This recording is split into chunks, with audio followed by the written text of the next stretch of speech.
এটা হচ্ছে কালো জাম।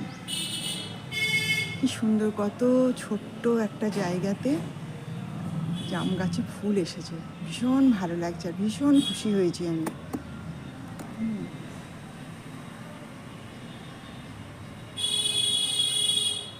ভীষণ সুন্দর, মন ভালো হয়ে যায় এদেরকে দেখলে।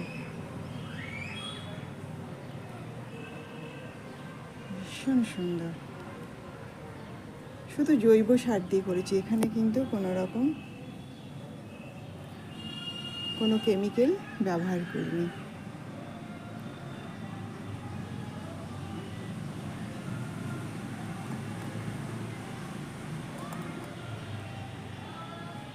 এই যে কত ফুল এসেছে। প্রথমে ভাবলাম ছোট ছোট কচি কচি পাতা এগুলো, তারপরে দেখলাম যে না, গুটি বাঁধা রয়েছে, এগুলো ফুল।